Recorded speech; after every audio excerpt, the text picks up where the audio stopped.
not change what I say.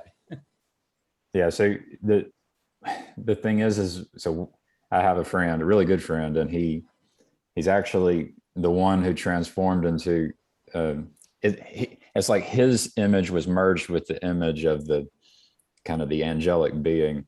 But he had said that people behave different when they're on camera, right? Yeah. And so like there's things that we say when we're not recording that if we knew it was going to be shared, or if it was being shared with the world right now, would it be the same? Would you say the same things, right? It's well, the beauty. So, and this is different for all of us, right? So I think the higher your profile, the more you have to lose, and therefore the more that algorithm is likely to kick into gear in your mind. Whereas for the likes of me, I'm the bug riding on the back of the worm, on top of the worm. I feel like I'm one worm level above bottom, if you know what I mean. So yeah, I'm not too fussed about it. So I had a conversation with Colton, and I treated him. I tried to treat him as someone who has something that he can teach me. I try to do that with everyone. There's a way of speaking in which I come off as condescending, and condescending shouldn't be a negative word, but for some reason when people hear this word, they think that if you are being condescending, that you are in the wrong. Yeah.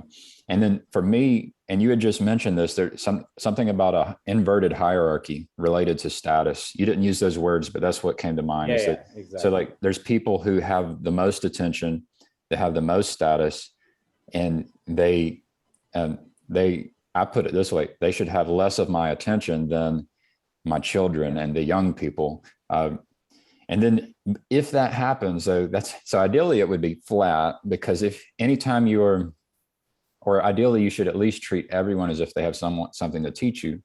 And so if I would love to be able to talk to President Biden, for example, or the people who are controlling him. And I would have to be careful not to look down on them and treat them as if I can teach them everything and they don't have anything to teach me. And it reminds me of a dream I had years ago where I actually met when President Obama was president.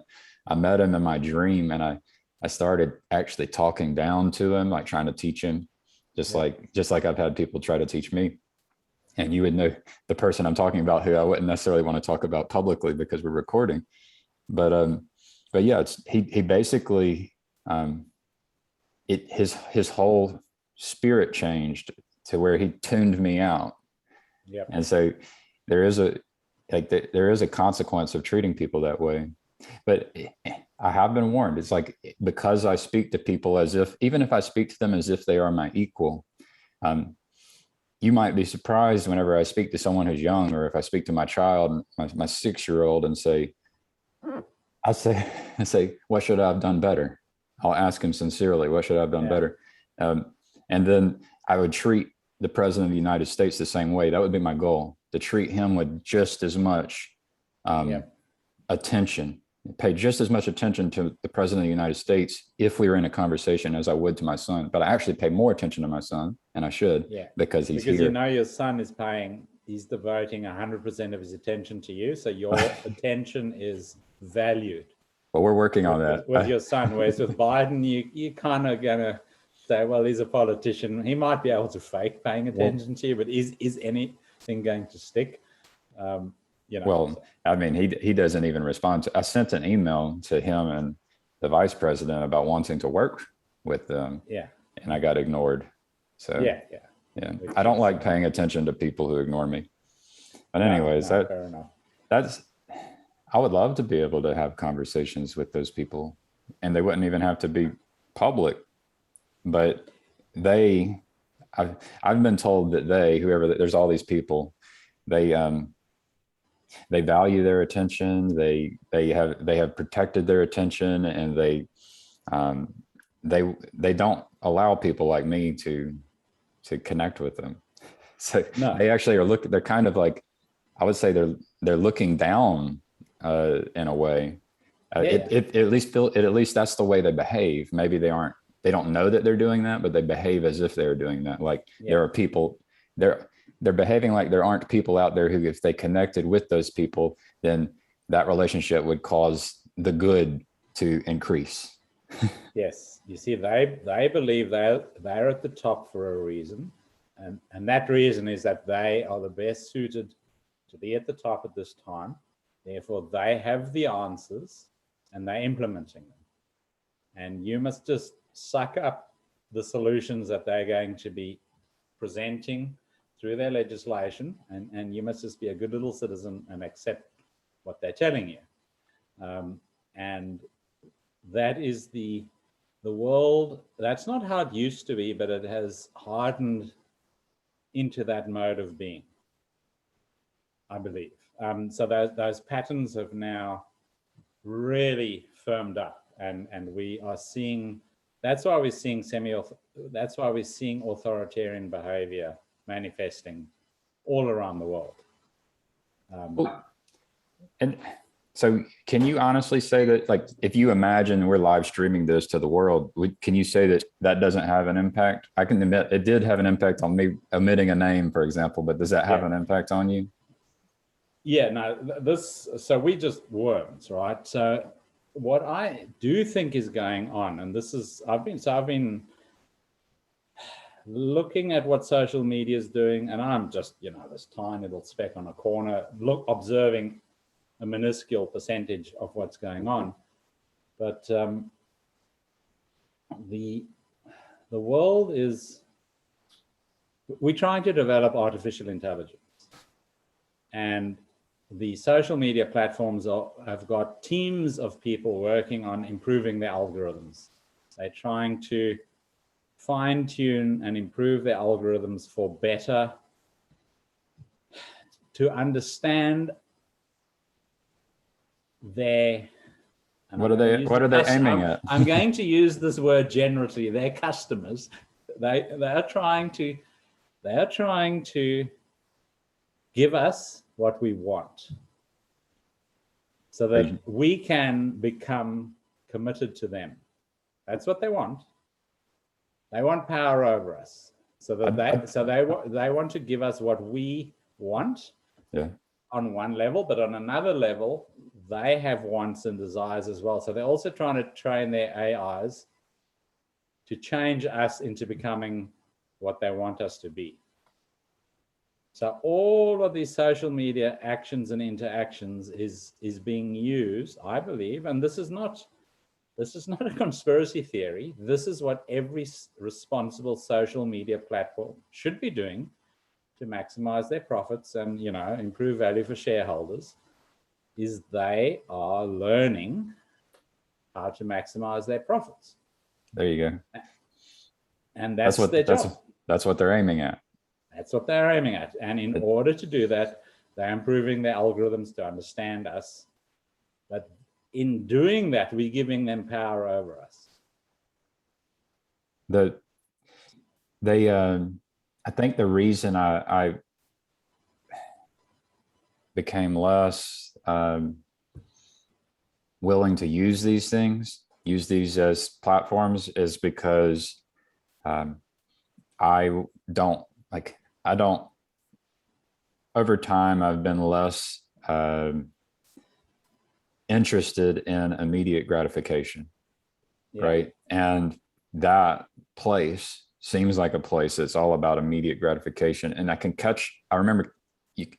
still do it. I can catch myself, doing a tweet and looking for, the likes, or doing a video and looking for the likes, and, having feelings emerge based on how other people respond, and you want them to respond quickly. Like you might even go very quickly. You're hyped about the topic, and you want feedback yesterday, and then you want to build a new relationship. That's the show moving. That's one way that it gets you, and another way is so I'm a seeker, and I've been a seeker my whole life, and maybe that's part of most people, if not all people, is we're seeking. And so they give you that small subset. It's not many of us. Well, I catch myself on YouTube, And I'm just, if you can go to that mislabeled home button, this is not your home, these home buttons. And you've got the algorithm and you're seeking. And I'll find myself just saying, I eventually find myself like, this is all just crap. It's like, and you do this, and then there's no fulfillment. And the reason I know that is because I know what fulfillment is. It's like holding your firstborn child and experiencing the switch that happens whenever, maybe it's human nature there, I don't know, but when a father holds their child and this is the first time they've ever done it, I imagine there's an instinctual switch that allows you to actually feel something like unconditional love. It's like that. The old you died and the new you was born right there. And it was wild. You were changed. That was an inflection point in your life. That's so much. And women know this earlier than we do. It's built more into them. And we always caught by the surprise, because you remember that your previous you and then the new you. It's like, wow, I didn't know. I was not expecting this, right? We certainly share that experience.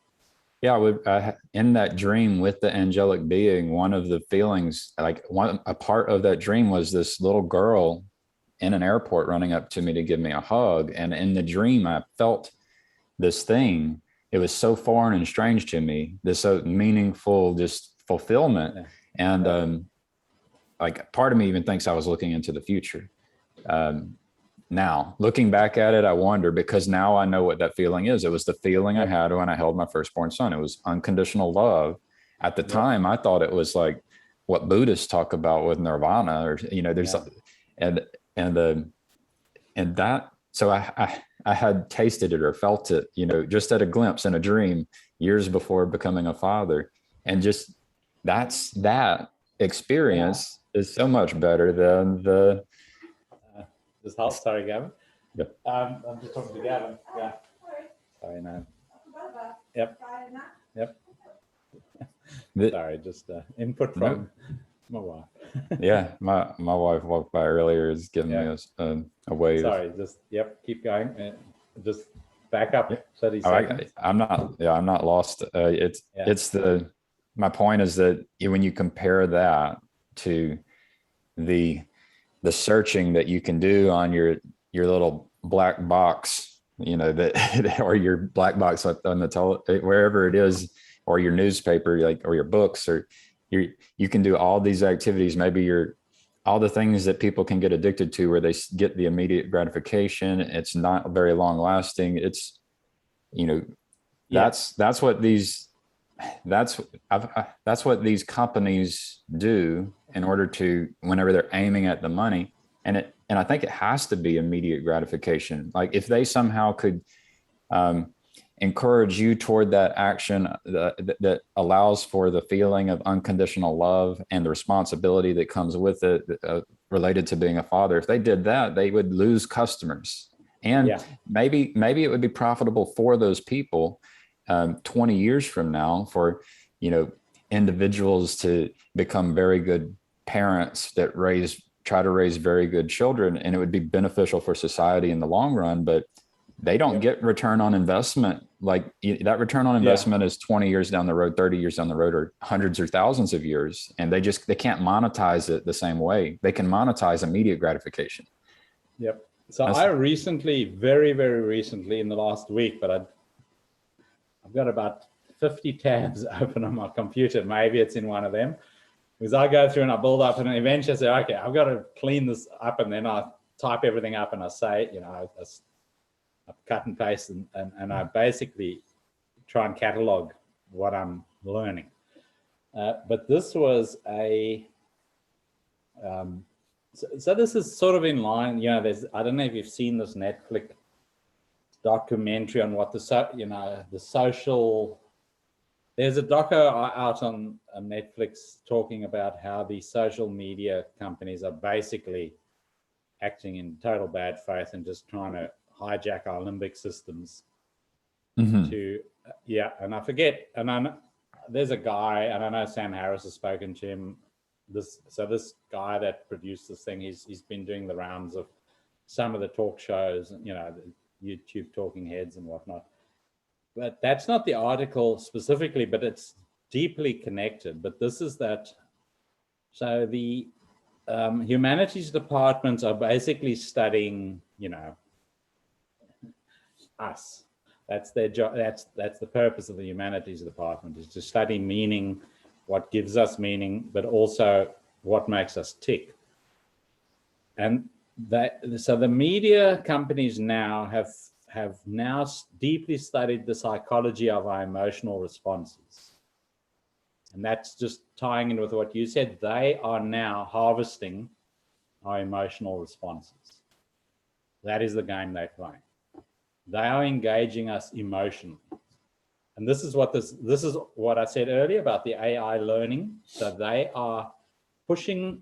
So I think a lot of these crazy policies that are coming out from various governments around the world, part of this is being done in, this sounds again like a conspiracy, but then you simply look at who's paying, you know, which companies are backing which sides of politics, right? So there's large money going from the Googles and Facebooks and what have you, are going towards the left because they have similar worldviews.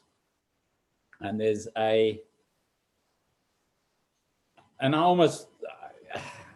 whether it's subconscious or conscious manipulation, but there's so much crazy going on right now that I feel like there's intentional button pushing going on.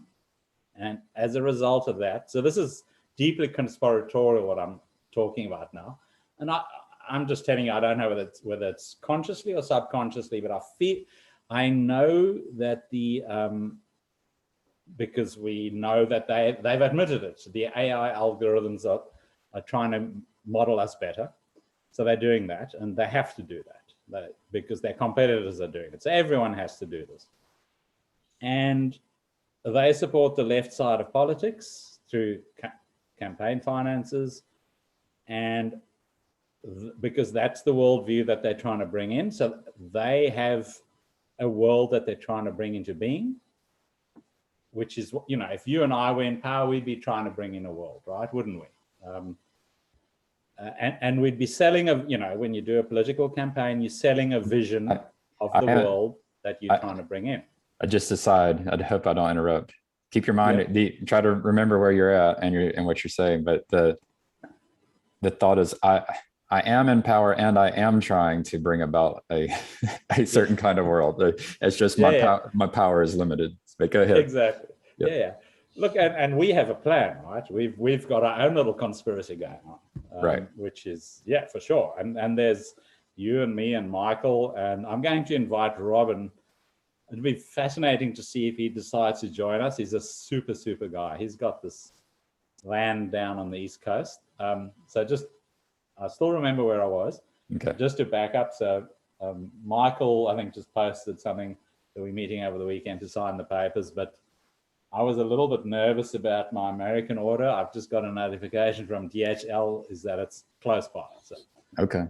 So we're about set to launch into our testing phase. I've got my work. I tidied my workshop. The polystyrene's in the warehouse, etc., etc. So I spoke to Robin last weekend. Anyway, so yeah, and Robin's a really cool guy. We used to have these deep. I was his boss, and then we'd have a 2-hour lunch break while I was paying him just to talk about how we're going to solve this problem or that social problem. It was hilarious. Anyway, yeah. So we are being mapped. We are being mapped by artificial intelligence consciously. There's a conspiracy theory, and it doesn't matter, you know. So whether they push out a policy, whether we acquiesce to it or respond vehemently against it, learning is occurring, right? Because when you speak to Colton, you're learning from him. They are learning from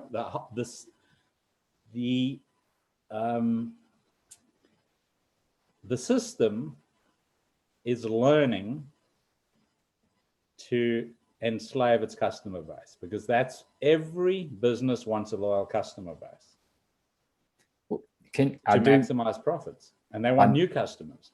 So I know something about machine learning. Like you're talking about machine learning, I think, Yep. because I'm at a company where we use it, and I'm not an expert, but I know two experts, right? So I've worked with an expert for a few years, and sometimes we've talked about machine learning. I agree with the things you're saying, but I wonder if, like, how much control do they have over the machine learning? So when they do the models, it's a black box. Like they and I'm not scared of it. Yeah, I'm not scared of it.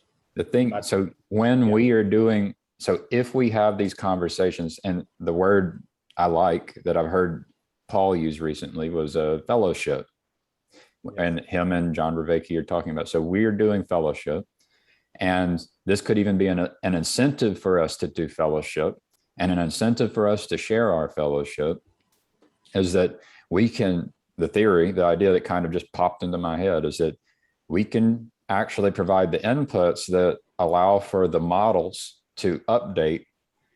And like the question would be, is how much influence can we have on these things that they don't have control over?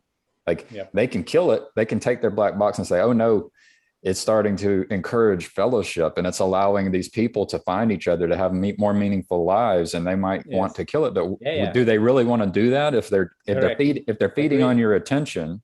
Yeah, if they are feeding on your attention, and people are being shown a way to direct their attention at this other kind of information, this other way of being, then the system itself can be used for good, used for the transformation, right?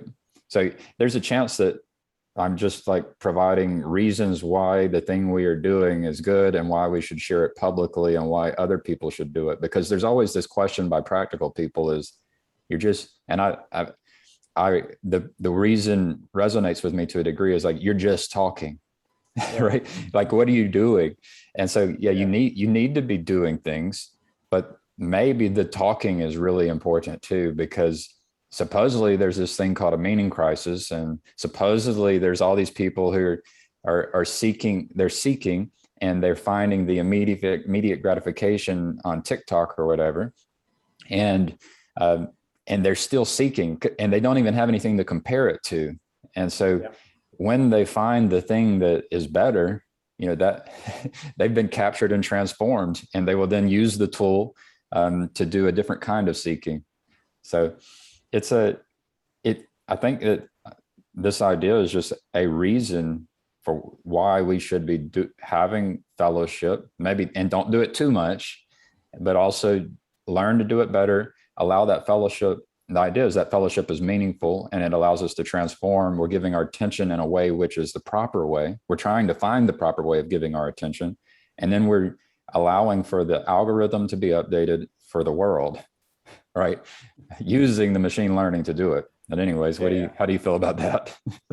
So, and this ties in with something you said last week or the weekend before, whenever it was. It was either last week or the weekend before, is we need to be doing stuff.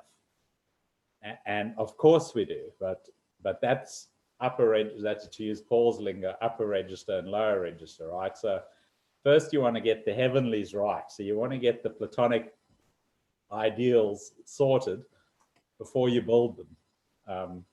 So we've done a lot of jawboning, you and I. And I mean, I forget when we started talking. Was it? It was before Musk launched X Prize, which was in April. So this is going back to, I think, March when we connected, whenever it was. So it's, I can actually find our first recording. I reckon we've been doing this for 6 or 7 months. A lot of talking. It takes a while for January 29th, 2021. Oh, you're kidding me. It's early as January. Wow. Yeah. Ooh. Oh yeah, a lot of talking. Okay, a lot of talking. No, I need starting to say, Jason, we need to start doing stuff. the thing is I'm sitting around wondering why I'm here at this point, because you guys have some experiments to run, and there's a part of me that, you know, I've got my fingers crossed, and I'm thinking, well, I hope these experiments go well, and that we can then use those in our attempts to network, right? Our attempt to do some work. Correct. So that, just to finish before we launch into that, just to finish that idea is, the token is critical, because we've actually changed since we've spoken. You know, what have we done? We've built a website. You've built a website. We've modified it. We've done all of that, but we've also, and this is probably just me cogitating, is I've changed the experiments that I've felt was, and the order in which they've done it. We might end up doing versions of the previous experiments as well in the future. I think that's likely. But yeah, so it's minds have been changed, thoughts have been clarified, etc., etc. But yeah, the time is now to start delivering, and I'm ready.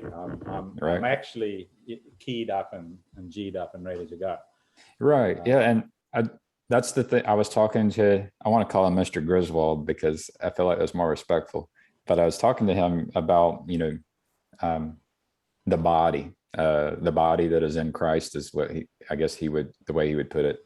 And my claim was that the thing we're missing, that everyone says we're missing, is a sense-making organ. And so hopefully that's the thing that we're helping to build. Or like, I know that our project that we've worked on isn't necessarily the creation of a sense-making organ, but we did do it to a degree, like us having a relationship and communicating. All that thought, this project is, so my conception, and I've utterly failed to communicate, but not that I've really tried, but also I don't have the language, and we haven't walked down this path long enough for me to convey it. I'm not ready to convey it, but this project that we're involved in is going to be so much bigger than you're currently conceiving of it. Yeah, and but it has to bloody, we have to get it to the point where see, oh, I see something there. There's something growing, you know. There's something real. So we have to get that first.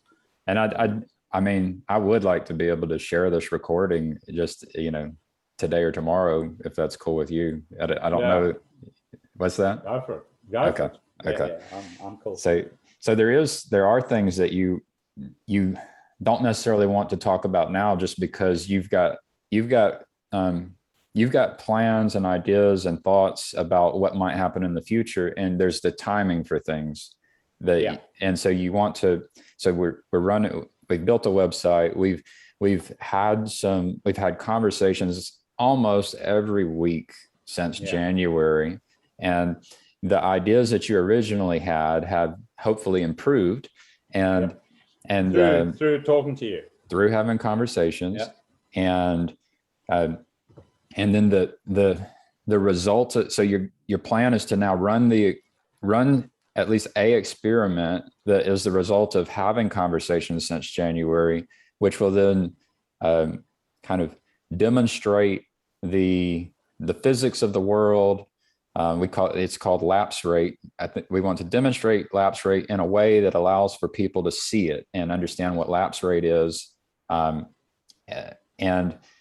through that, it connects into the project that I've been trying to help you with my skills. And so, but the point, like the thing that I have the side project with, I've got Jacob, and I'm still connected with a guy named Rami, and this Rami was interested in a think tank, you know, and Jacob's interested in this distributed cognition, cognitive outsourcing. And if you get those two guys together, I think they're going to disagree on. They did clash just a little bit in their ideas, but that's the thing that, like, I think working with you on a regular basis, we have been able to kind of demonstrate, and then the results of the experiment and the results of the project will kind of be the evidence that having a relationship has been beneficial, right? And so yep. the hope for me is that it scales. It is a like a fractal pattern, and that there's a way of being. It will, if we're successful to any meaningful degree, it's going to scale. There's no question about that. But it's going to scale in very interesting ways, right? As well, because the implications of it is beyond just the physics. Right. Well, there's ways that you have in your mind that are different than the ways I have in my mind, and both of the things we have in our mind have potential to actually play out, and hopefully in good ways, because I think we're both aiming for the good. Yeah. And I suspect that you'll get everything you want, and I'm hoping that I'll get everything I want, in a sense. And well, I want a sense-making organ for this body in Christ is what I want. Well, timestamp that and make a note in the notes below the video, because you're going to get that. I'm suggesting that line contains far more meaning, or I see meaning in those words, and it'll be interesting to see if I want to revisit that line a couple of years down the track. So make a timestamp of, or put that in the notes, that statement. There's a part of me, I want to mention the part of me that is more immature, that I still am aware of it. And I as a Buddhist monk said, got to hold it tenderly. Is the part of me is that's like, I have to wait 2 years, Jason. So, yeah. Well, it's all right. No idea how I've been talking to upstairs and saying, I can see the fruits of this, but I've got to wait years. I've got to wait years. I've got to develop patience. Really? Yeah, exactly. And it's so. It's like I'm a trained horse now. Not that I am, but I'm feeling like. But I know I'm not trained enough. But I feel like you're holding me back. I want to go now. But anyway.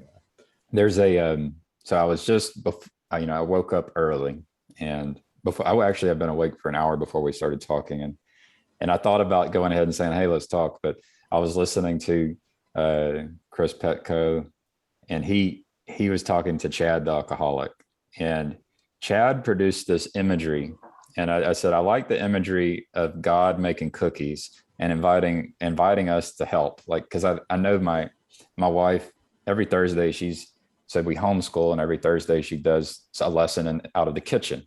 And the thing is, my wife and I, we can do things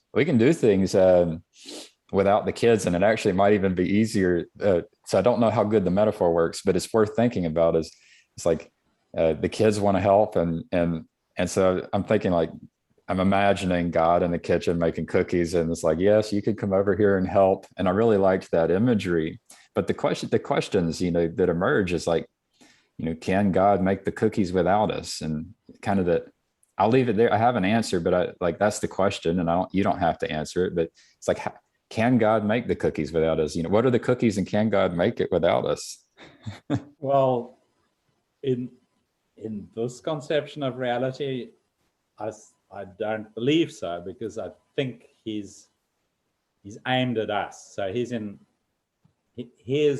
trying to draw us up. His cookies are aimed at us.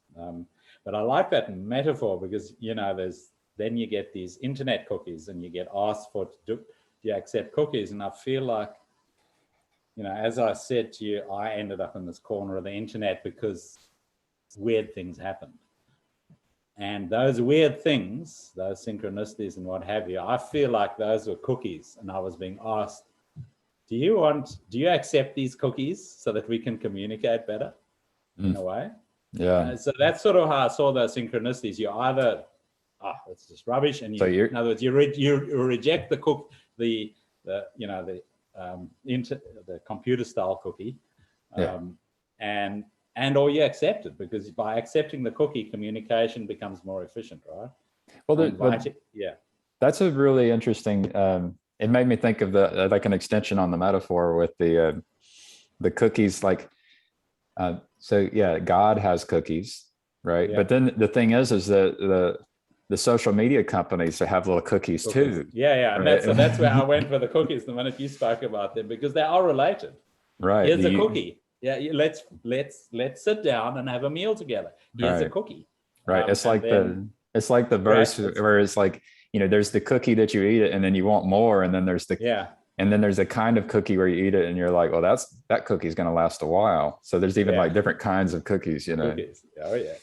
And there are bitter pills that you need to swallow as well. Well, there's a cook, but the good cookies, the kind of like the one where it's like you get to help make them, right? Yeah. And the other kind of cookie is the one where it's like, I want you to sit on the couch and I'm going to throw them at you, and you're just going to open up and just consume them, because you're going to get a lot of you're going to get the pleasure, like the immediate gratification, and I'm going to get the power, whereas the proper relationship would be one that's beneficial for everyone involved, the people making the cookies and people, finding the cookies and then being invited to help make cookies, and becoming someone who invites other people to help make cookies.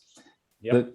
The thing is, and that's the world to come. That's where the proper hierarchy is the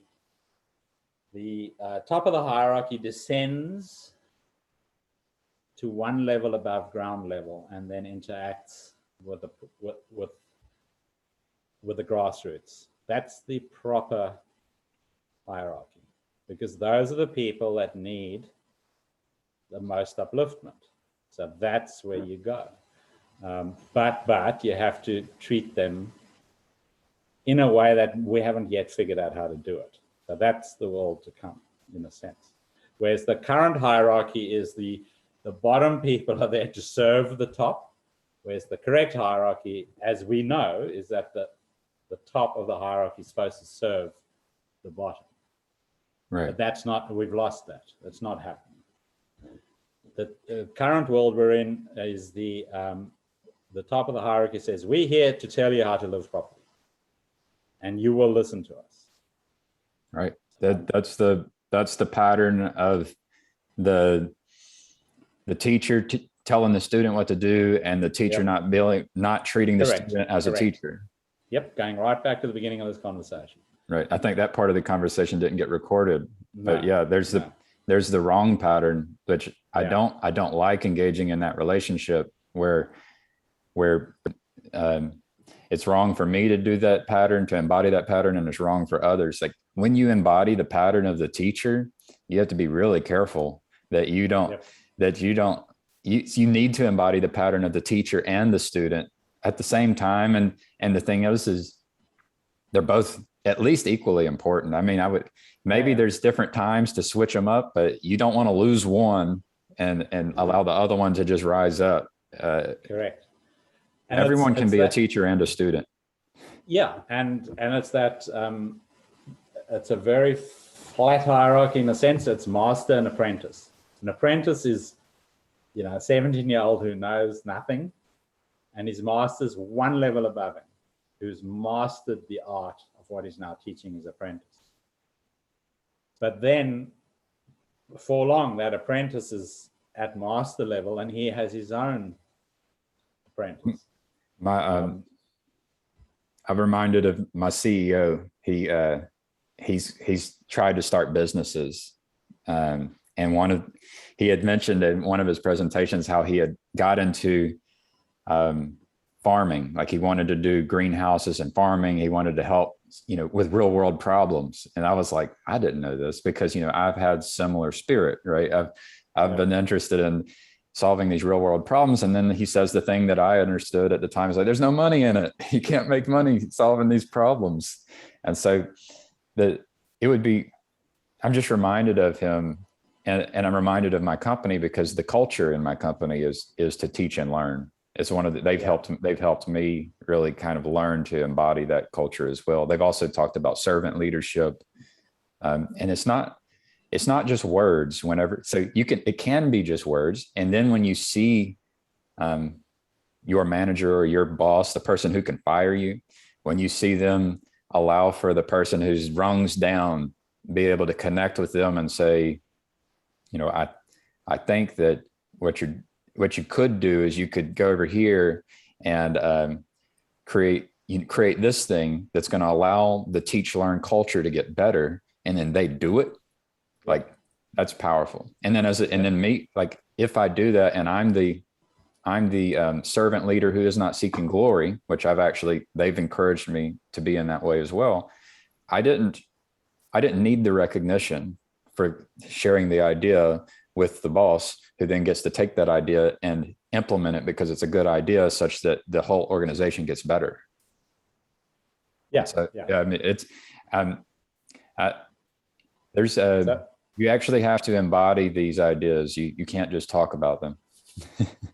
Correct. And, this may not have been recorded in any of our prior conversations. It's interesting is that I come from a farm where we had a whole mixed operation, including greenhouses, and making money from those operations were tough. But what was far more rewarding was the relationships with the workers involved in these various teams that I was involved in. And it was because I've never been aspired to be any kind of a leader in the traditional sense, is that I seek camaraderie and fellowship with people, whilst wanting the things that need to be implemented. So it's, so you end up with a slightly different relationship. And one of those, it was just fascinating. So I ended up, I had a part of this thing was, I think I've mentioned this to you before, brick making operations, cement, cinder blocks, or whatever you call them in the States. And during busy periods, we'd have two crews and they'd compete to knock off early, or for more money, or for bonus pay if it was busy, or if it was quiet, to knock off early. And when it got busy, I put them in charge of hiring. So they would find the people, and then they would tell me whether the people they found measured up to their own team culture. And then they would come tell me, no, now it's my responsibility to get rid of someone that they brought into the team. But it was their decision, and they've empowered me to. And the crazy thing was, I had my father-in-law was adjacent around, and when it got really busy, he used to pitch in, and he was at that time in his late 60s, and I would use this fairly old fella as a yardstick. If the new youngsters couldn't keep up with him, that was the measure, and they all accepted it so gracefully. Yeah, no, sorry, I can't keep up with him. I accept that he is a harder worker than I. So it was just brilliant, where you had an unchallengeable yardstick. If you can't, as a 19-year-old, keep up with an old guy touching 70, that's someone who should be retired already in his age category. If you can't keep up with him, you're not cutting it. And we've given you 2 weeks to measure up, and you're out. And it was always accepted with just a smile, that they couldn't cut it. Yeah, so it was quite a nice setup that, nobody felt hurt or rejected in a sense. They accepted the measure, and obviously they were in the wrong game. So anyway, sorry, that was a bit of a diversion. I like it. There's a lot of thoughts that come out of that. But there's some good patterns as well. Some of those patterns might not apply in every industry, but some of them do. So I like it. The I took some notes while we were talking about social media, but the one thing that kind of it sticks out is, and I don't know if you get it or not, or if you agreed or disagreed, but it's like if we started doing our fellowship like we're doing and recording them and sharing them publicly, do you think that has the potential of reshaping the black box machine learning models that are inside of the social networks? Do you think that the social platforms that exist in today could be hijacked by the proper way of being and demonstrating the proper way of being? Yeah, I think so. In terms of relating to the sort of Twitterverse where they're working off emotional responses and clicks and likes and that whole thing. So we're going to be, whatever it is we're doing is contra to that, right? So in some sense, it will be a confounding. It will confound that pattern, and it'll be very. I mean, this is what I like about our corner of the internet. I mean, and I can't call it ours. I'm just observing it. I'm barely participating. I put 3 comments on Colton's video, and I've almost never put any comments on Paul's videos, because one gets sucked into exchanges with people that you're not talking to, right? So they're just characters on the screen. Right. So that's just, not what I'm about. But this, I mean, I just love watching Viveki and Paul speak, because it's a little bit like what we spoke of, and I responded to your questions on Colton's. Well, let's talk about those. Like, so I get one thing that I've come to realize, and this is with the help of Rami, is that, when we are using text, there's trade-offs, right? When we use text. And so I can't say that I actually know exactly what you're saying. It's missing inflection. It's, but you started talking about like the Buddhist who appears righteous, and and then I'm wondering, it's like, what do you mean by Buddhist, and what is a Buddhist in your mind? And like, is there a person that you've heard that says they are a Buddhist that comes to mind when you talk about a Buddhist? Okay, so can I riff on that a little bit? Okay, so because of my experience which I've leading up to our meeting, and which really started going, so I started having some, call them Jungian synchronicities in the early 2000s, and they have cookies. Cookies. I started getting cookies, and the cookies didn't stop, and they were all of the same recipe, so they were related, and this has been going on now since 2003, and the cookies keep coming.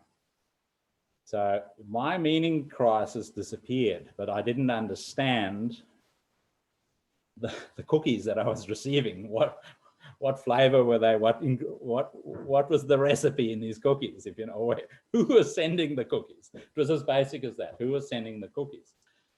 So you start investigating, well, in what universe do you receive cookies that can accurately predict the future, as in literally within several hours? In what universe is that possible? Because I'm a mechanical engineer who I've got a relatively classic Western education, light on the humanities, heavy on the sciences. And I'd basically become a physicalist pagan, I suppose, would be the best way of describing where I was at in terms of my conception of how the world functioned. And And I was aware of Jungian ideas around synchronicity because of a friend of mine had introduced them to me at university, but that was my total engagement with it. So I stumbled over Peterson, and then I reconnected with my sister.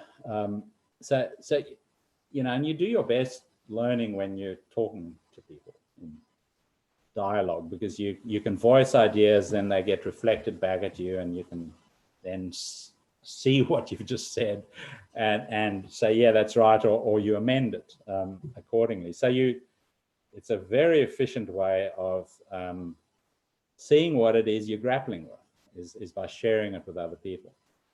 So you firm up your ideas, and then you look at the world and say, okay, Darwinian evolution, religion emerges from that, but it hasn't produced one religion. It's produced multiple religions, which have persisted for thousands of years.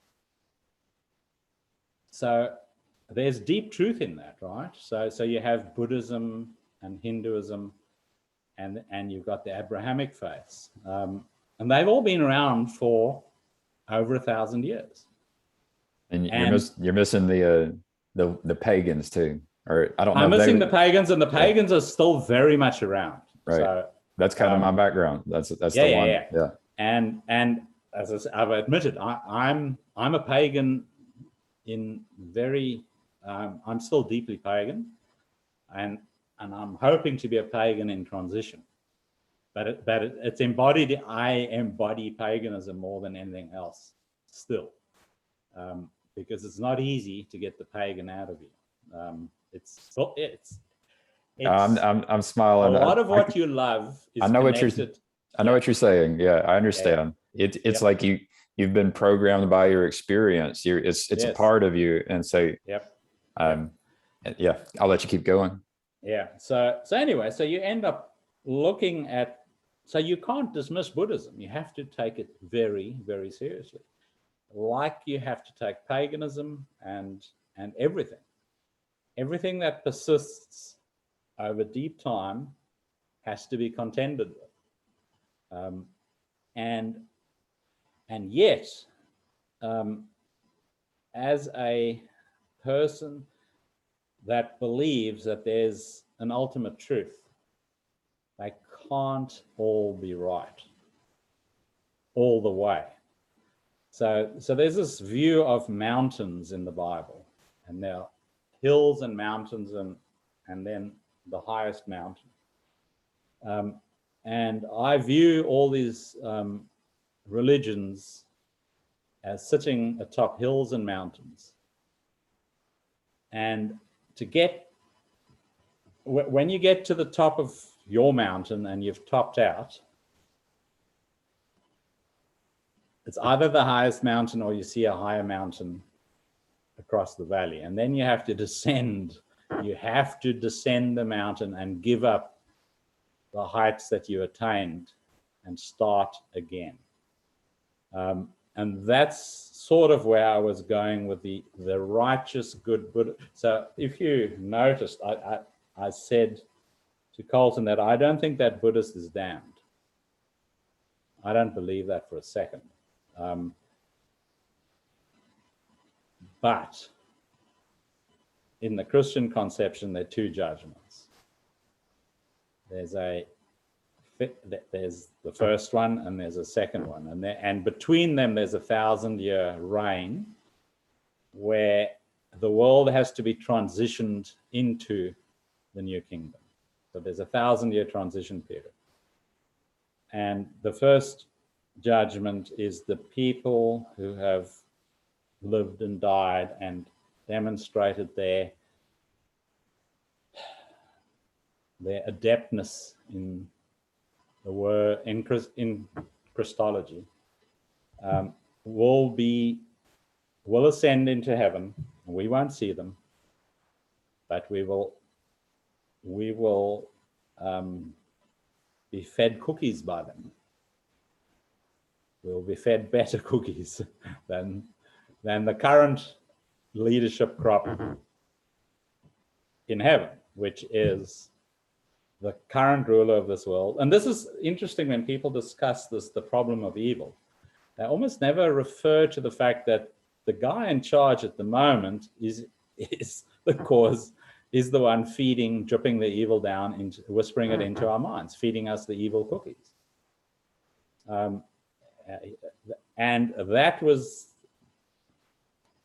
the mistake we made, our ancestors made. It's original sin, right? Is listening to the wrong voice. And that is worshiping creation over the creator. We are misled by the beauty and magnificence of creation. And that's the pagan sin. That's where pagans go wrong. Is we look at the beauty and the splendor of creation and think that that's it. And that misdirects us. That's my conception in a nutshell. But the righteous Buddhist, I can't conceive of him being damned. Right. And it's interesting when you look at Christology, or you look at the final judgment, there's Satan and two beasts are cast into the lake of fire. And the beast is the one beast is one human being, and the other one is a multi-headed hydra conglomerate, which potentially is a non-trivial number of people involved, caught up in that beast. But and then it just says and the rest of the people not found in the book of life, but they're not specified in any other form. So I don't see the righteous Buddhist that's caught up in that system, because there are people out there who, look at a good Buddhist, man, does he love his neighbor? Does he live it out? And yeah, I'd struggle to see that guy getting thrown into the lake of fire. But that's not our place to judge. That's God the Father, right? So I like. I was just listening to Chad the Alcoholic, and he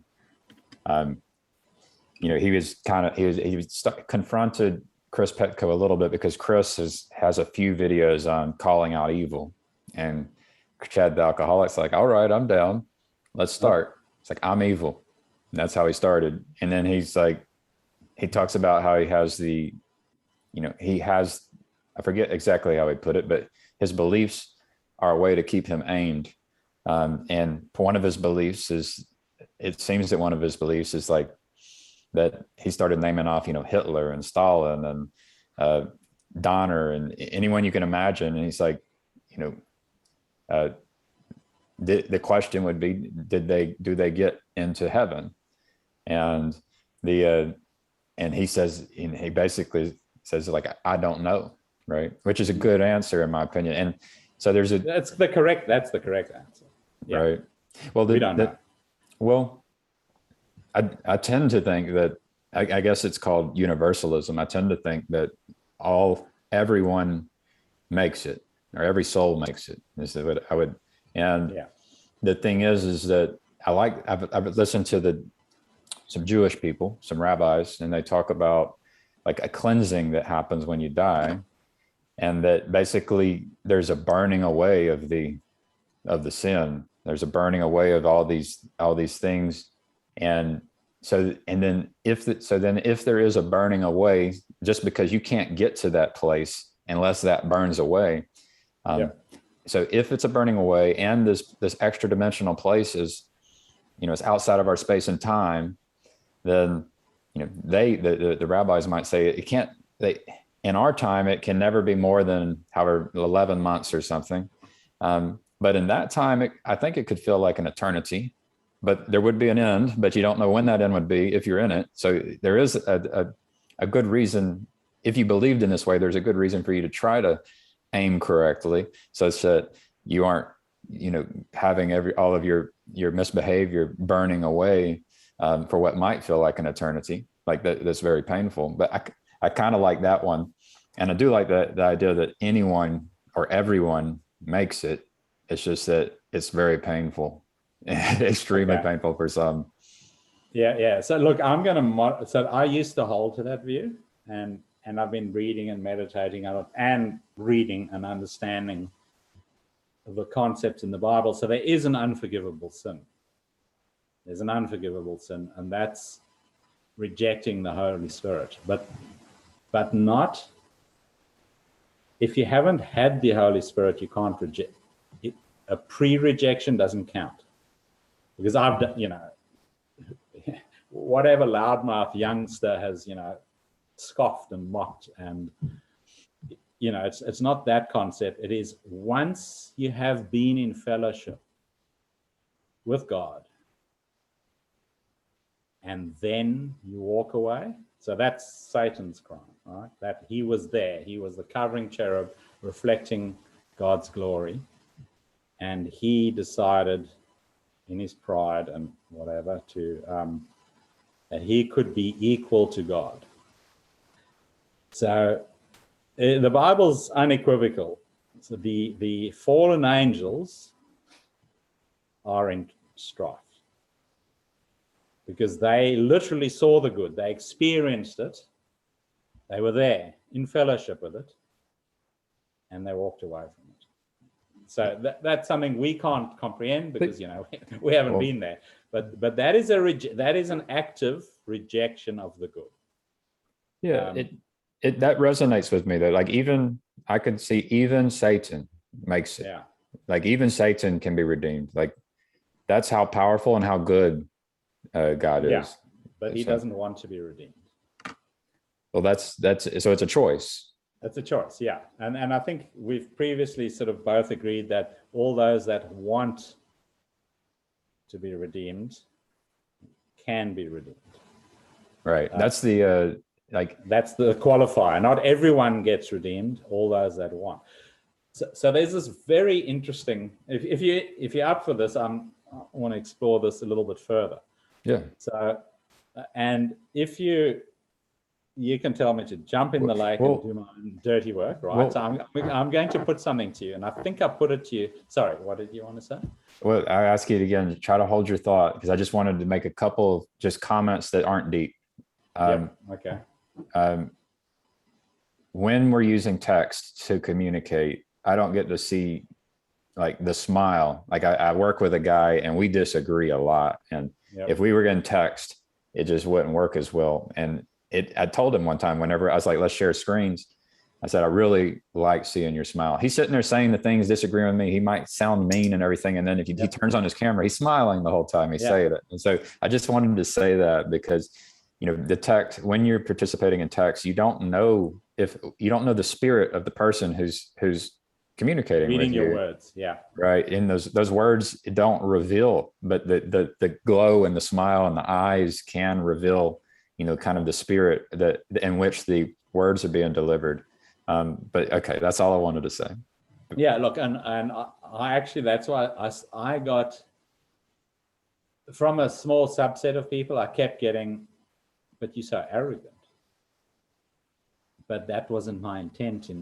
I was intent on repartee to push an idea, and I was perceived as arrogant.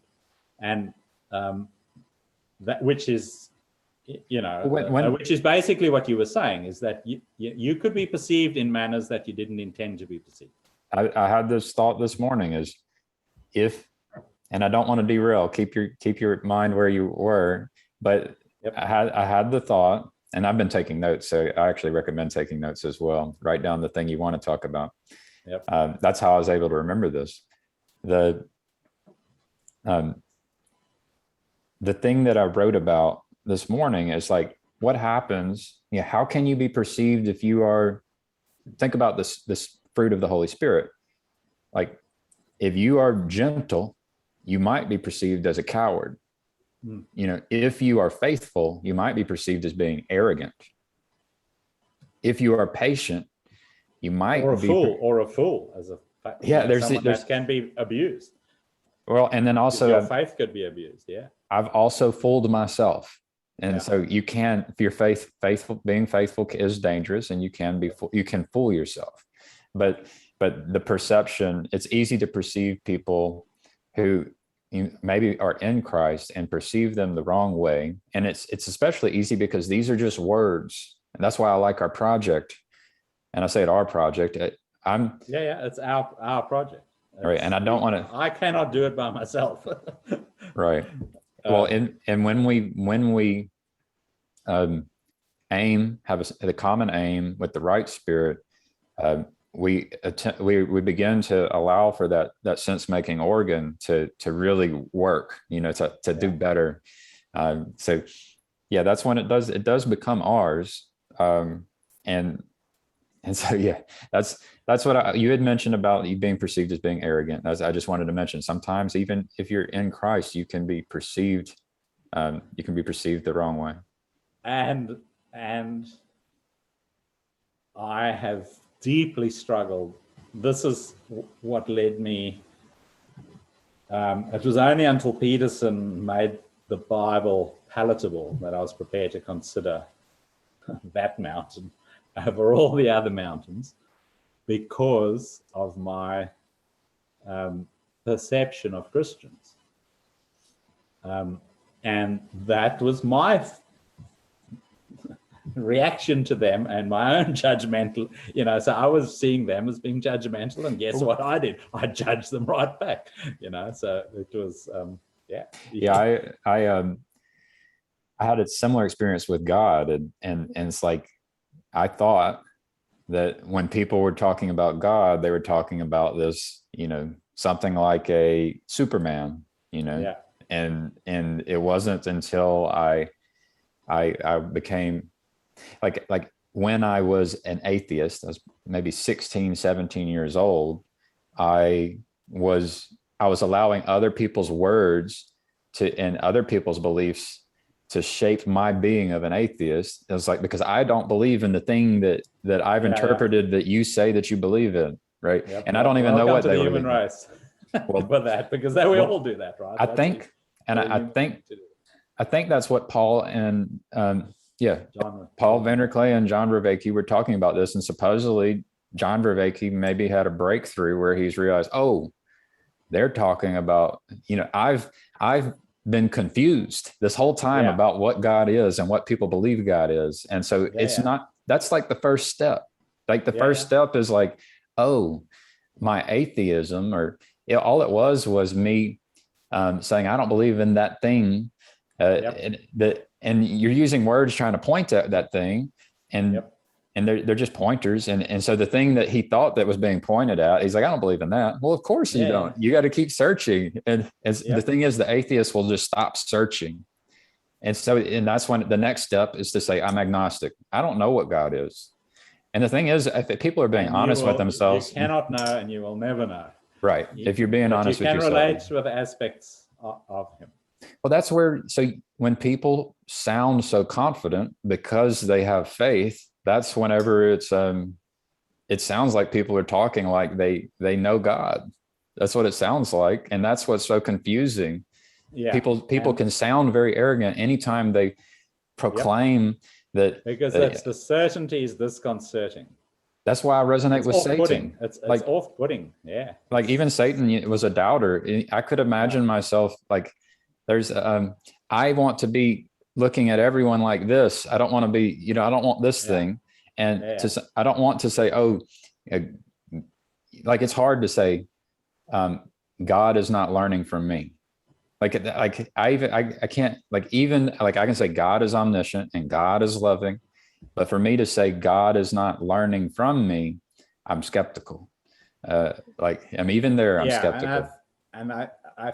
So I think the story of Job relates to that, and the incarnation, or the whatever Jesus was, that experience where that was tabernacling, which means in one sense being in fellowship with man directly as a man, and Jesus then ascending to the right hand of the Father, being an intercessor and saying, I know what it's like to be that guy, because I had lunch with him, and I can tell you his side of the story, if you know what I mean. As a human, it's not easy. it's not easy being in a world where you can't see the truth. I think these holy scriptures and the books and the religions, they're just trying their best with the right spirit and the right aim. And when humans try their best, they're always going to fall short. And so sometimes hang on, that's where I want to go with this. Okay. But so that taps back into 5 minutes ago but I just want to quickly address, in case I forget, and that was your reaching out to me about your tweet that you wanted to send to Jordan Peterson. And Elon Musk. So with regard to Elon, I'd say let's hold off on that. Okay. But with regard to anyone not directly related with the X Prize, go for it. You don't need my permission. I'd be happy to chat to you about, if you wanted to strategize about how to, because it'll be an interesting thing to be involved in, but don't wait for me. If you want to go. And the question is who does it come from? Because there's the part of me that you have I think in time, it strategically might make sense to have a CHE tweet. I don't know, do people even do that? I have no idea, but I almost want to leave that up to you as the facilitator in chief. So that's basically where I'm at. I want to on the X Prize front, I would like to be part of that, but if you see an opportunity, I don't want to say don't do it, but if the iron's hot, strike while you can, sort of thing. But I suspect we are so low profile that until we actually rise up in the relevance field of the X Prize, that we're going to remain happily under the radar. And quite frankly, it's going to get nerve-wracking down the track if we never move up, but I'm quite comfortable with that position right now. Right. But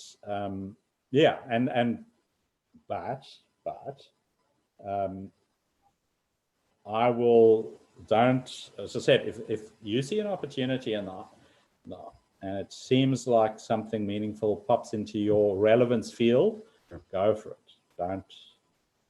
Don't wait for me. But if there's well, I'm glad I ran it by you you respond because straight away, or we have a quick confab about it, doesn't make any difference to your sense of the situation, then we can chat about it as well. But yeah, I'll leave that judgment call up to you anyway. Okay. So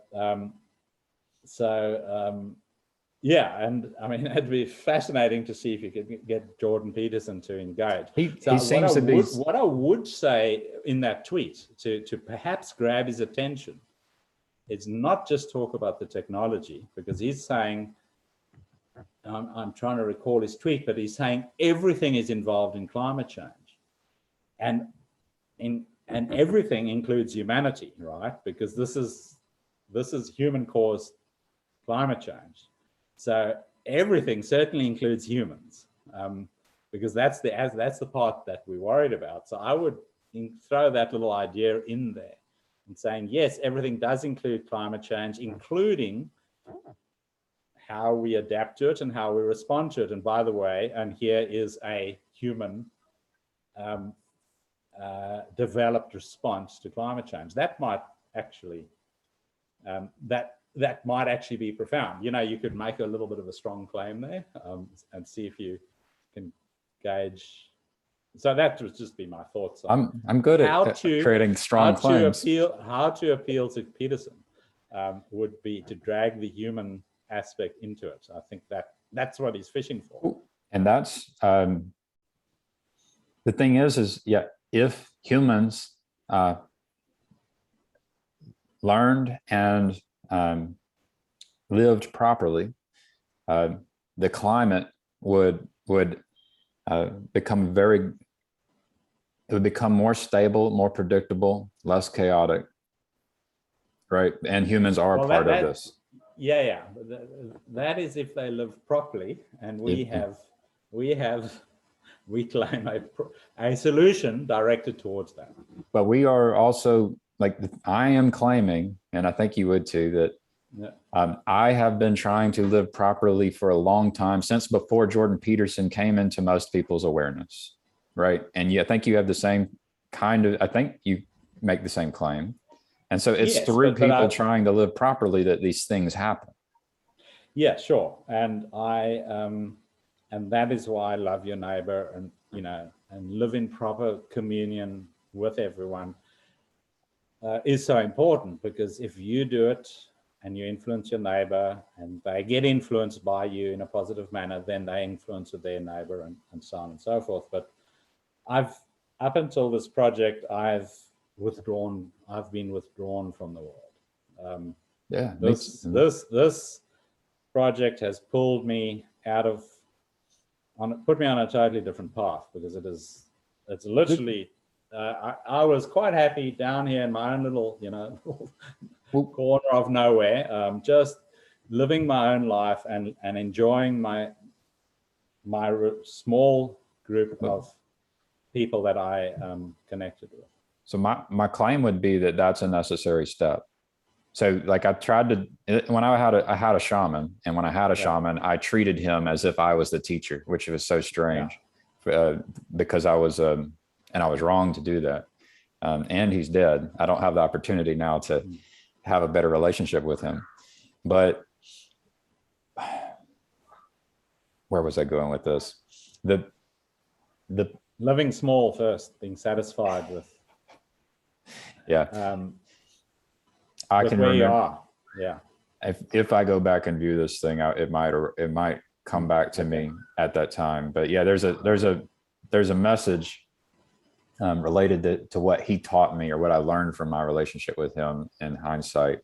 But one of them, the most important one, would be, I'll just reiterate the one that I've tried to embody, and is not becoming the teacher who ends up is trying to teach everybody, and also be someone who's willing to learn. So, oh yeah, I remember now what happened. There's a step, I would say, that a necessary step, and here I am trying to be the teacher. So I was just warned not to be careful. So, and I've been warned about trying to teach people. If you do everything I say and try to follow me, you may end up in a terrible place. So that's the disclaimer. But yeah, so, and then here I am going to talk about, the Buddhism and the Buddhist path, and I would even bring it back down to the hermit. I've talked about the hermit, and I talked about it with Colton, and I had recommended it to my shaman because he was watching the news, and his attention was on the news all the time. And he tended to lean liberal and liked President Obama, and he would actually he was a little bipolar, and it would get him so worked up. And I'm like, you just have to turn that stuff off. You have to turn it off. Yeah. And so there's a step, like, when you're basically possessed, at that point, and you have to retreat into the forest and get away from all the spirits. All the people are aiming at the wrong thing, and you go into the forest, and really, Mr. Griswold called it fasting. Like, there are different kinds of fasting. You need to fast, get away from it. And this might be a necessary step. And so in your path, I'm hearing that you have been disconnected from the world until recently. And so, disconnect. I mean, it's one of those things where I'm reminded of the alcoholic, and maybe this is for Chad. It's like, you have the alcoholic who says, I can't be around people who drink. I can't be around people who drink. And then maybe eventually they get to where they can do that. And then the rule is, I can't have alcohol in my area. I can be around the people who drink, but then they can't bring alcohol around me. And then can't drink around me. And then so then you get used to that. And then the next step on the path is, I'm going to get a helper to buy a little bottle, and we're going to hide it. We're going to hide it in the cabinet. you know, and we're going to see how long that thing can last, right? It would be nice if they actually had a rule like I can have one tiny bottle per year, you know, and hopefully over the years they start stacking up, you know, something like that. Yeah. Eventually you should be able to get to the point where you're hanging out with people who are drinking liquor and you're not wanting it at all. There's all these steps of getting there. And so, yeah, that's a pattern, and it's a pattern related. So it might be the alcohol, or it might be the television, whatever it is. And so I was talking about, you get up on the wave, you get up to the top of the mountain, and then you can fall. And so you need to know you need to know what caused you to fall, and you need to adjust your behaviors such that you can get back up get up high. Maybe there's other mountains, but getting up high allows you to see the other mountains, and maybe you get good at learning not to fall. The metaphor might not work all the time, because it might be that there's only one mountain, and you get to one, and you might even think you're at the top, and by getting up to the top, you all of a sudden can see more clearly that actually I can get higher, and I can get higher, and you never know how high you can get. In my experience, there's lots of falls. So the metaphor for me is that multiple little hills and mountains, and lots of falls, and hopefully not too many before you've negotiated your way towards the mountain in the middle of the range. That's the one that you've been planning to climb, or that you didn't know you were supposed to climb, but you eventually get there. That mirrors my experience of life is chasing false idols and what have you. Right. Well, you can also, like, I'm subject to peer pressure, and that one of those steps is get away from the people who are the alcoholics. If you're an alcoholic, get away from the people who maybe aren't the alcoholics but drink alcohol. You don't want to be around people who are creating stumbling blocks for you. So so just an interesting, you mentioned earlier about Vanderklay and Viveki's Paul and John's talking about this non-theism concept to try and get the old man with the white hair out of one's mind, get away from theism, which you still can't, because you're saying non-theism, there's theism in the word, so that you and in a sense, sort of that's where the Buddhist idea was going, sort of towards total emptiness and pure spirit and whatnot. So that's why I say there's value there, because it does mirror aspects of reality that bring lots of fruit. No question. I'm not disputing that for 1 second. Yeah. But it's almost, and I'm not enough of a Buddhist, so I could be saying a totally wrong thing here, but my conception of it is that it's pure spirit and very little logos, if that makes sense. People keep using the word logos, and I don't know if it's that I don't understand it, or if that people use it and don't understand what they're saying. Like, every time someone says a word that I don't understand, I have to wonder, like, do they actually mean something? Are they pointing at something real? Like, I don't know what you mean when you use the word logos. So logos to me, and this could be applied to wrong maps as well. So there's the true logos, and then there's false idols also as logi. And Peugeot has actually said this. Each entity has a logos. It has a pattern that relates to you in some meaning, that you then attempt and eventually start describing it. Aspects of a chair, which is his favorite example. But everything has a pattern which we then start to describe, and the logos of that thing is our meaning that we construct, that we can communicate from one to the other. So it is communicable. A logos has to be communicable. It has to be understood words, in a sense. But pictures qualify.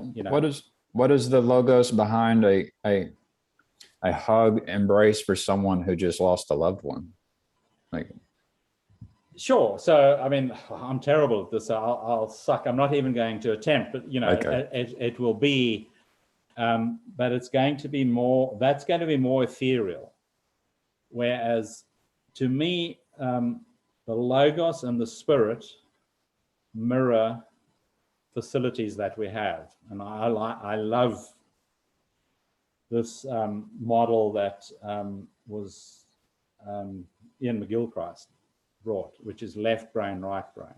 And Peterson's brief descriptions of this has added flesh to those bones. But that is the right hand is dealing with the thing you focus, the task at hand that you are doing precisely. So you have a vision that you're aiming for, and you are then building it. So our project, the experiments we're doing, those are part of the logos of the CHE that we are constructing. Does that make sense? So it is precisely described aspects of the thing that we are trying to convey to other people. And the better we can precisely describe it, the more complete its logos can manifest itself.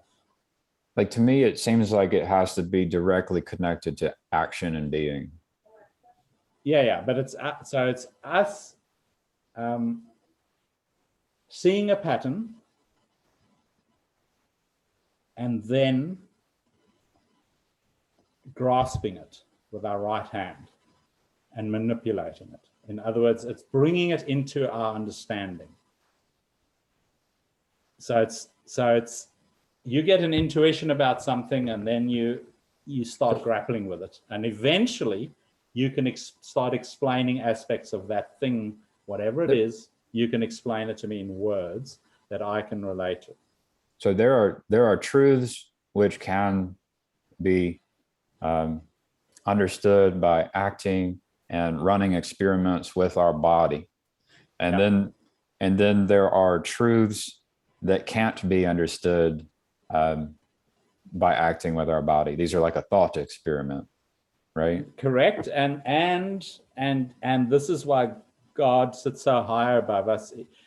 So on this plane, we can't understand him. If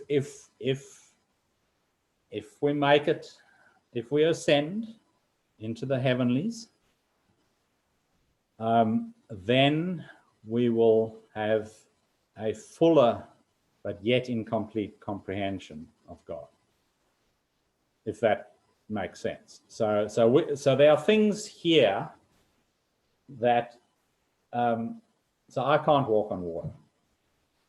Not yet. And I don't expect I have a low expectation of that in this body. But in a future body, I'm going to do that if I make it into that future body. If I don't end up in the lake of fire. Well, if you get my drift. So there are things that we have limitations. There are limitations in this realm that we will transcend, but we will still have limitations in that transcendent realm. But there'll be different limitations. So I value the participatory. And so if there are truths that can only be realized in a thought experiment that cannot be embodied, I don't know how important it is.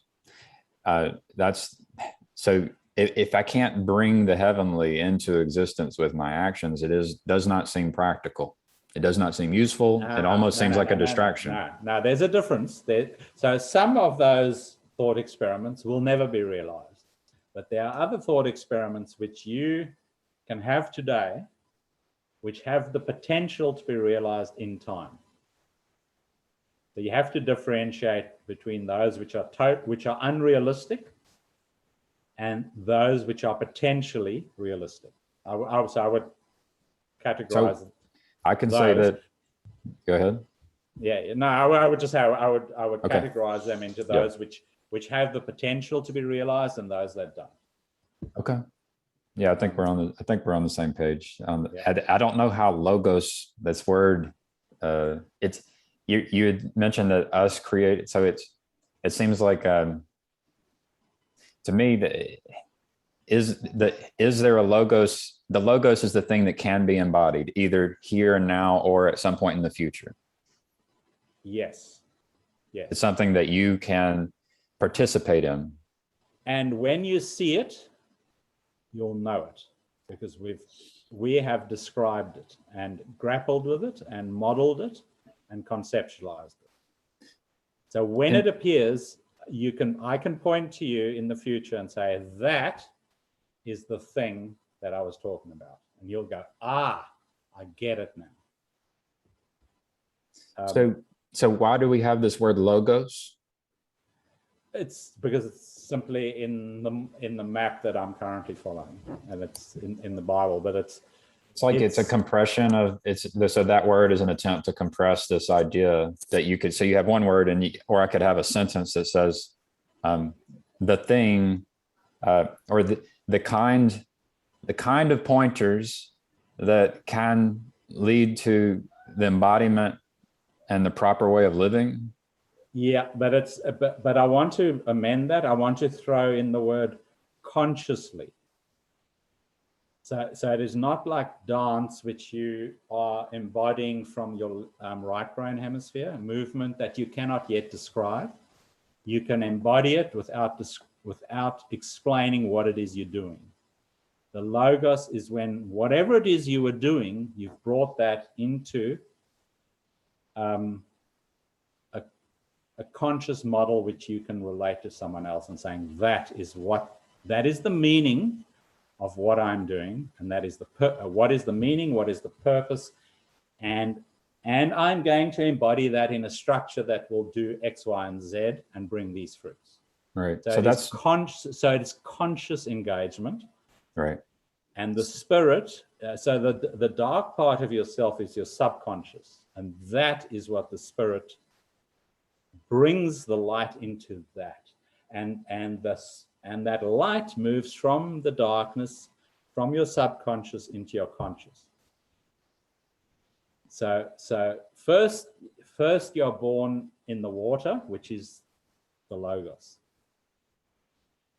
and then in order to get eternal life, that is the first step, is understanding what you're aiming at. You have to know what you're aiming for. And then you embody that, and then the spirit, and then that spirit that you are embodying, one day it enters you and you become that which you're aiming for. So the logos is the conscious striving for that target. But you have to be able to describe it. You have to know what you're aiming for. And that doesn't happen overnight. That's a multi-year, I want to say it is a lifelong process, but there's a door that you enter before the end of your life when you step through that door.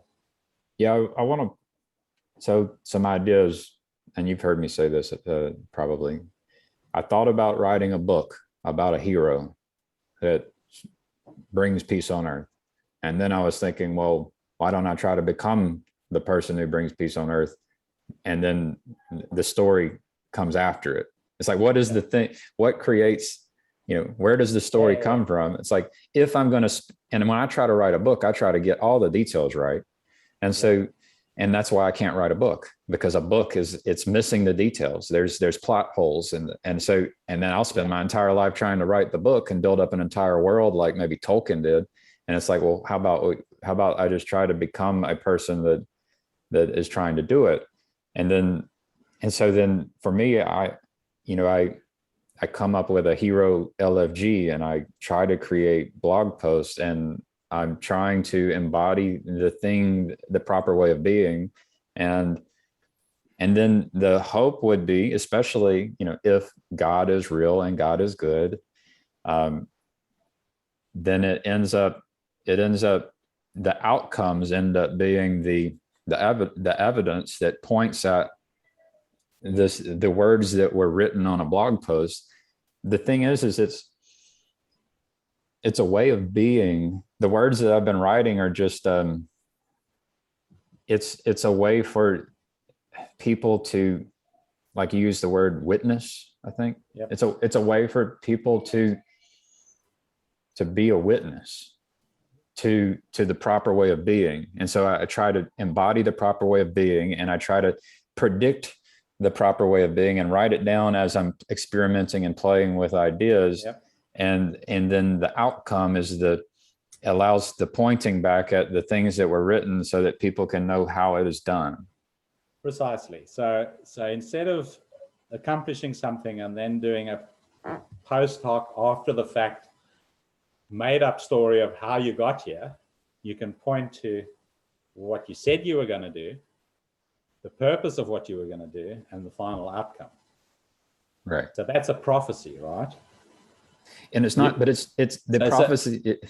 So if it works out correctly, you're prophesying a future, which you then embody, and you hope it's going to bear fruit. It's not a full. It's not a traditional prophecy, but you can't be accused of making up a story after the fact, because you have charted what you're going. You've diarized to the world what you're going to do. So that's your evidence of your intent. I've seen problems. I've looked for solutions, and part of the solution is being a person who embodies a certain way. Yeah. So. But I got a point, when you talk about that, it reminds me of Jordan Peterson, and he's got his plan. You create your plan. And the thing I would say is that Jordan Peterson has not aimed properly. He's still not aimed properly. And that's the reason he hasn't learned some of the things that I've learned. Like, he has learned many of the things I've learned, but he has not learned everything that I have learned. Okay. So I will cut Peterson some slack, because I just love the guy to bits. I love him. And I've never spoken to him. So I will say that, you said earlier that you're a seeker and maybe everyone's seekers now. I think I popped up and said, no, I don't think everyone's seekers, but Jordan Peterson is a seeker. So he's a missile looking for a target. He's a nuke looking for a target. And if he finds that target, he's going to be a very effective weapon, if you know see what I'm saying. So he's still in target acquisition mode. He doesn't know quite yet what to aim at. Right.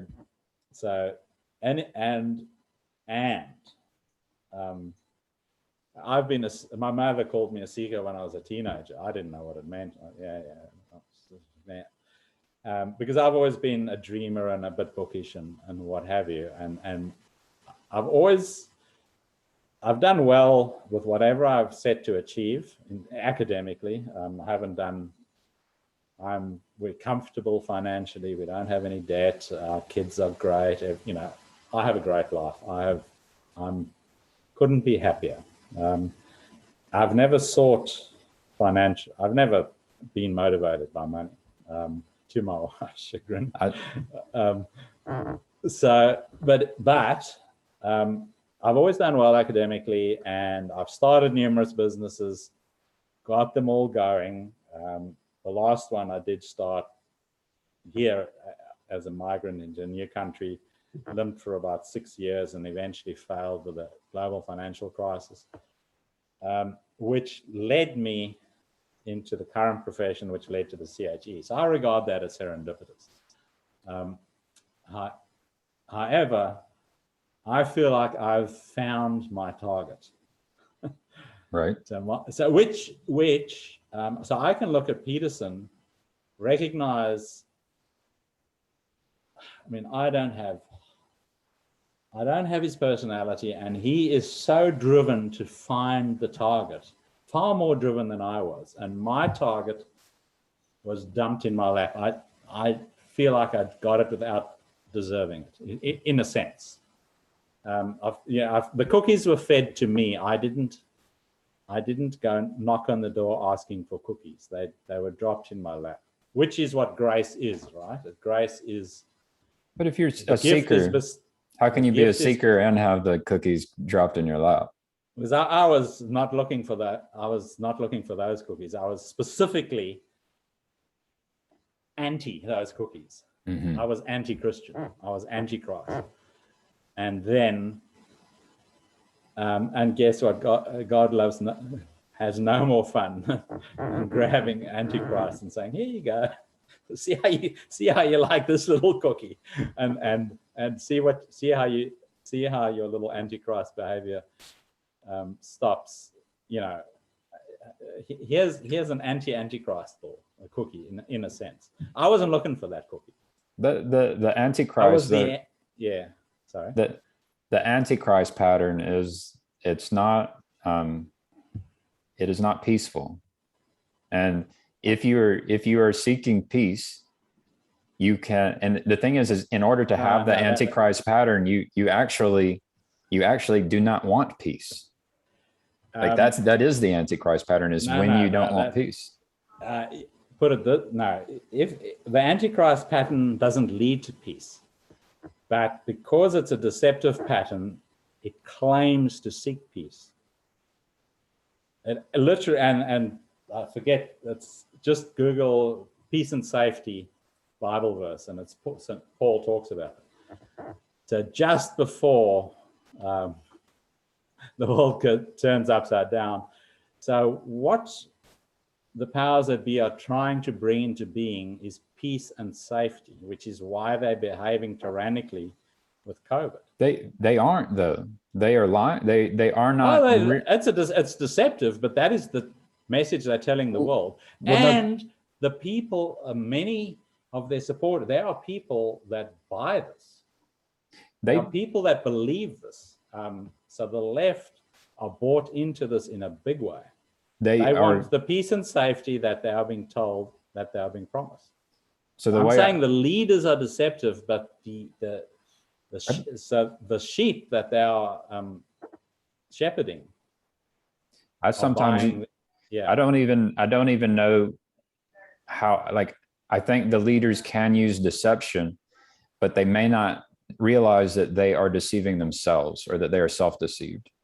So yeah, and there you have to, again, you're called not into judgment, and you're called to say to them, to love them. So I took notes. Yeah. And we've sort of got sidetracked here in a sense. It just keeps going. Yeah. So the Antichrist pattern, I didn't know this. So to me, the Antichrist pattern was this fearsome, scary, maniac running around with a knife trying to slaughter innocent little sheep. The Antichrist pattern is simply denying the death and the messiahship of Jesus Christ. That's all it is. Well, I disagree, but yeah, no, that's what that's how the Bible defines it. So Peter describes it as that, as does the way that is the definition of the Antichrist spirit, is the rejection of Jesus as the Messiah. So I don't look up to Paul, right? I don't look up to the Holy Scripture, right? Yep. So that's the first thing. Sure. So fair enough. And nor did I back in the day, until not that long ago. So I am sympathizing with you 100%. I would say the Antichrist pattern is the rejection of the Christ pattern. Yes, which is the direction of an actual person. But you have to know what the Christ pattern is. And so the Christ pattern can be found by looking at the way that Christ lived. Yep.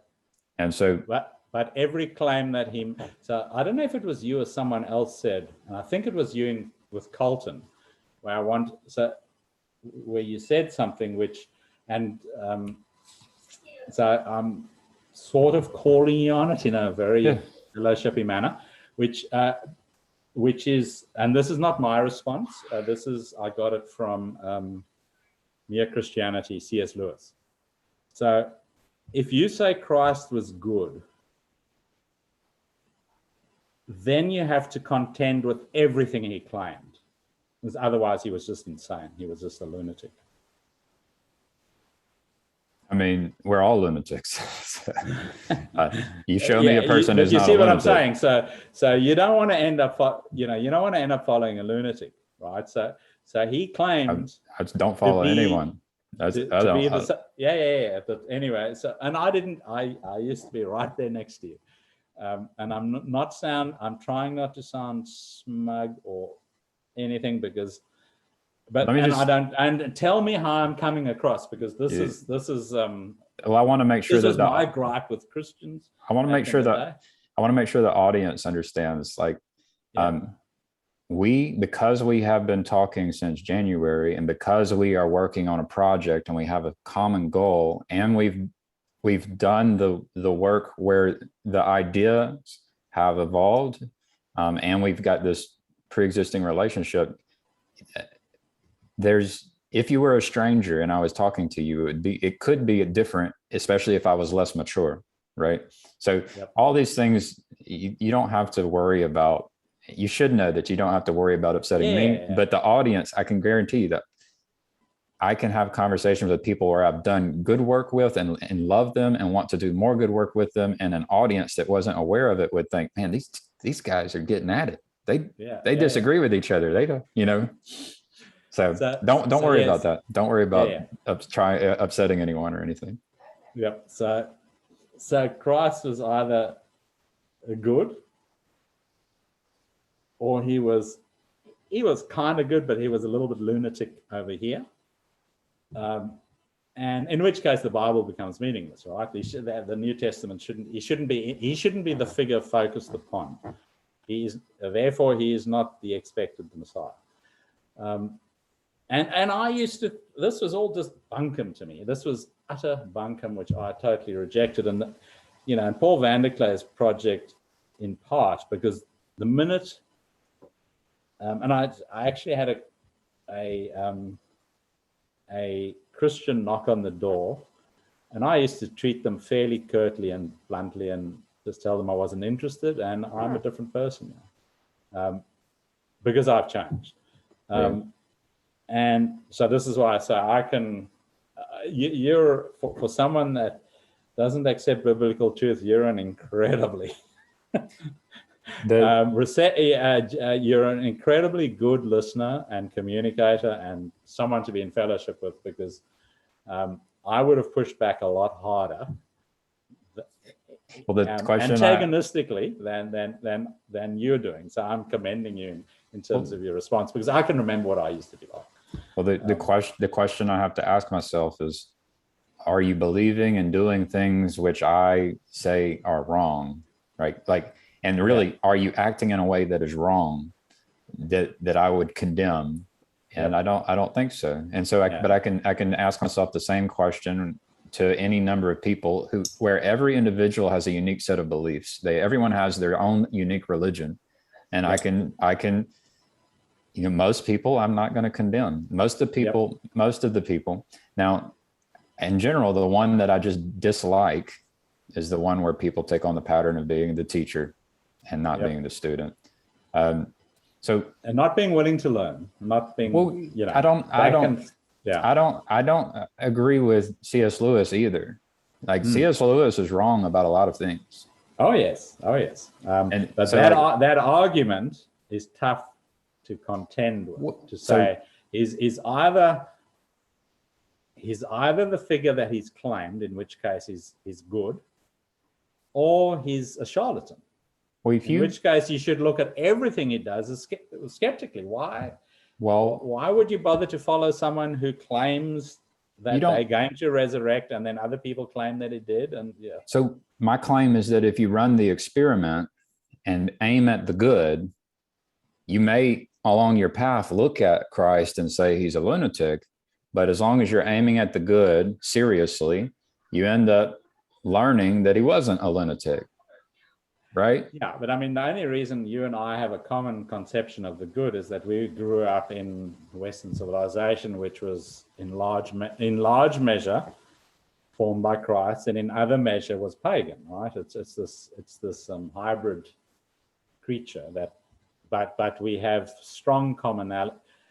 It's the reason why I'm sitting literally probably halfway across the world from you, and we share common values. Is in large measure to some guy who got nailed to a cross, and apparently something else happened, and affected the world.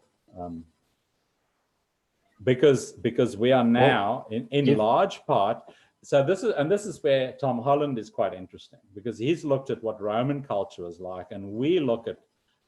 So he went back and looked at Roman culture and says, "No, I don't want to live in that culture, where they strung people up in, and had bread, circuses and bread and circus, feeding the masses, sort of orgies." We wouldn't conceptualize that as the good. I would challenge that, though, and I would point at Judaism, and I would say that Judaism, my understanding is that Judaism, there's a concept of a king, a Messiah. There's there's a lower, in the English translations, there's a lowercase m and there's an uppercase m for the word Messiah. And so I challenge the idea I would say there is a pattern of being, and there is a Holy Spirit, and that people can be, you could call it pulled or led into that. There are certain types of personalities and environments that allow for that to happen, and that Jesus did it, a Messiah. Some people want to say the Messiah, and I think you do. And I would challenge the idea that.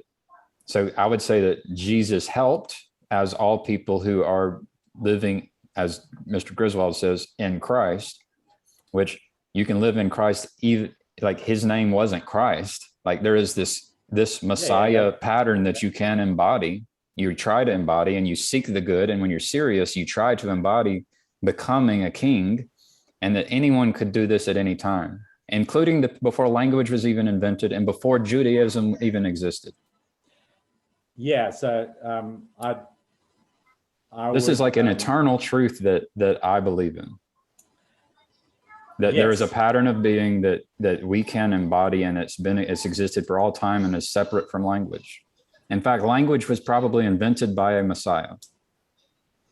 I'm not disagreeing with any of that. The only thing is that there is only one Messiah. The rest who ascend become his brothers, but he's the first eternal.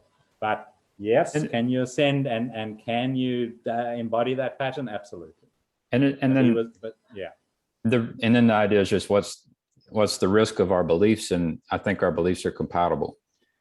I've not gotten one little alarm bell going off at any stage. In our very long recorded conversations. Yeah. I thought it was interesting, and this, I will have to end soon, but it was interesting. The word seeker, it's in Harry Potter. I thought that was interesting. Yes. You had said I couldn't be happier, but the thing is you could be unhappier. And this reminds me of Jordan Peterson. You could be, if the thing that you're aiming at is wrong. I think you become unhappier, and you suspect the thing you are aiming at, and I suspect the thing I'm aiming at is not wrong. And then our ability to kind of be on the mountain and ride that wave is related to our good aim and our seriousness about trying to hit our target. But if we are wrong, we would become unhappy. I'm set up for a big reset if this doesn't pan out, and I'm exposed. And we would adjust. And that's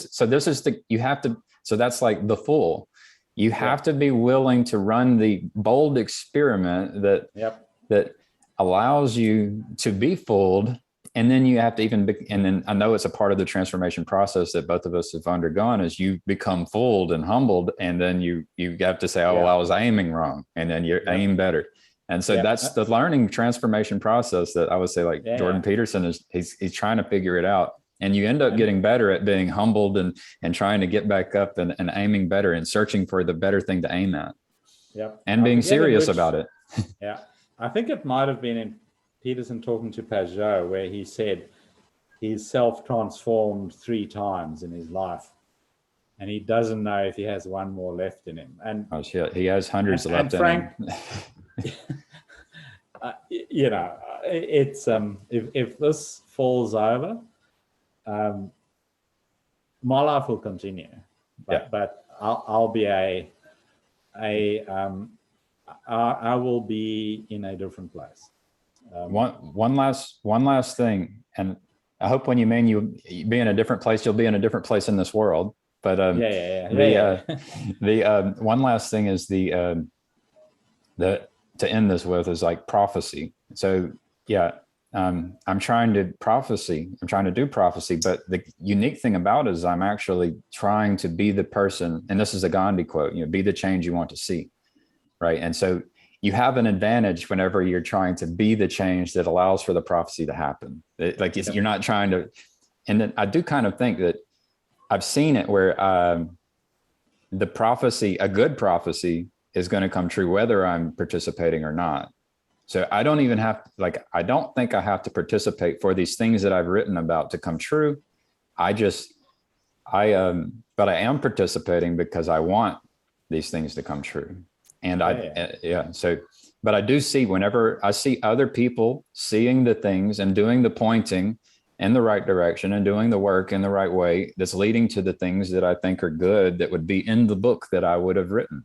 Right. Yep. So, I mean, just to round all this big talk off with some more big talk is, I mean, we're aiming for on the lower register, to use all lingo. There's an whole upper register thing which I want to talk and record in the future, but the lower register thing we're aiming for is nothing short of planetary temperature control in both directions. Right. And turning the deserts into gardens. Right. In the process. That's our aim, right? So it's no small aim. And providing clean water to everyone on Earth, and feeding everyone, and making sure everyone has shelter and clothing. So that's taking on care the of lower register. That is our target. But we want to take care of the necessities, which is really hard because of the thing I've called the human resource problem. So we need a sense-making organ to be able to do it. Correct, but that's where the upper register comes in, to get people to get all the seeker missiles aimed at the same target, which is where the upper register comes in, which is the second aspect of this. But we need to develop our idea to demonstrate to ourselves and others that we're not idiots and fools, being on a fool's errand. Well, I got to go, but you do remember in the beginning we talked about creating a prize. And it's funny that Elon Musk also, it's like, this is what happens. That good ideas, they're there. You don't even claim them as an individual. They're there.